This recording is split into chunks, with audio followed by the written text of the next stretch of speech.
है। ठीक है, ये क्वेश्चन आपका 2018 में पूछा गया, 2015 में पूछा गया। इस क्वेश्चन का क्या ही है वैल्यू जो इतना बार पूछा जाएगा और आपसे ना बनेगा? आपसे भी बनेगा, आराम से बनेगा। लेकिन उसके लिए जो हम लोग याद किए थे वो आपको याद होना चाहिए। क्वेश्चन को जब ध्यान पूर्वक पढ़ोगे ना तो आप बोलोगे भैया जानते हैं इस क्वेश्चन में एक कंडीशन दिया हुआ है, वो कंडीशन है इनफाइनाइटली मैनी सॉल्यूशंस का। और हम लोग इस कंडीशन में क्या ही मेरा रेशो था A1 A2 B1 B2 C1 C2 के बीच में, ये आपको पता होना चाहिए।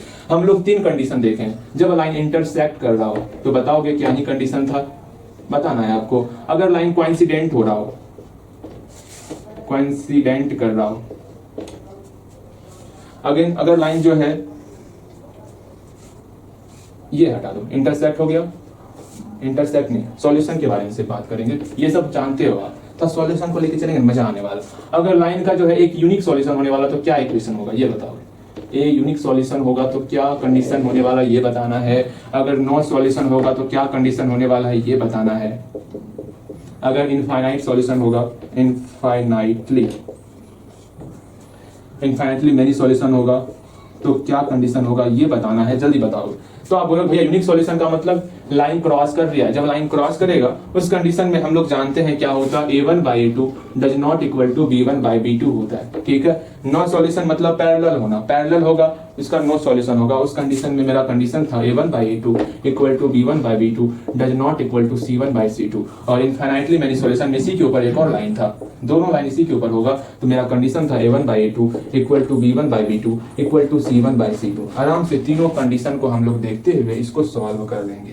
कहीं कोई समस्या तो पूछना है, बोलोगे भैया यहाँ पर इनफाइनाइटली मेनी सॉल्यूशंस है तो ये कंडीशन आपका यहाँ पर अप्लाई होने वाला, तो आपको बनाना कैसे है वो समझो। ठीक है, कैसे बनाना है उसको समझो, ये चीज आपको ध्यान में रखना है। ठीक है, ये सारा कंडीशन आपको ध्यान में रखना है, बिल्कुल बिल्कुल आप ध्यान में रखोगे। सेकेंड नंबर क्वेश्चन बड़े आराम से देखोगे क्या ही कहा जा रहा। तो यहाँ पर इक्वेशन क्या दिया हुआ उसको लिख देते हैं। हियर इक्वेशन क्या इक्वेशन दिया हुआ है इसको देख लेते हैं। यहाँ इक्वेशन दिया हुआ है 3x plus 4y equal to 12 है। अगेन m प्लस n, ये तो पहले हमको करवाना चाहिए था, कोई बात नहीं कोई बात नहीं, ये सब क्वेश्चन बनेगा आपसे। लेकिन फिर भी सोचे क्या पता भूलने का क्षमता सिर्फ हमारे ही अंदर है या फिर आपके अंदर भी है, तो इसको थोड़ा उजागर कर लिया जाए। 5m-1 आराम से, यहाँ पर A1 3 है, यहाँ पर A2 m प्लस n है, यहाँ पर B1 4 है, यहाँ पर B2 2 into m minus n है, यहाँ पर C1 12 है, यहाँ C2 5m-1 है। आराम से तीनों आपको दिया हुआ है, तो इनफाइनाइटली मेनी सॉल्यूशंस के लिए क्या ही कंडीशन होगा आप लिख सकते हो।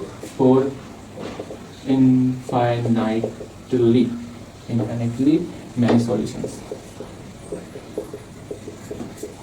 क्या होगा, 3 m plus n equal to 4/2 into m minus n equal to 12/5m-1। तो इफ यहाँ से अगर इसको बराबर करो, एक दोनों को बराबर करो, 2 इक्वेशन निकलेगा, दोनों इक्वेशन को सॉल्व करोगे, बनाओगे, कहीं कोई समस्या ना होगा। हम इक्वेशन निकाल देते हैं आपको, आप ही क्या रखोगे 12/5m-1। यहाँ से इक्वेशन सॉल्व करेंगे, क्या होगा, कोना कोनी गुना करके 3 का गुना करेंगे 3 × 15, इस दोनों गुना करना है। ठीक है, इसका इसके साथ गुना करेंगे 3 × 15m-3 equal to 12m plus 12n।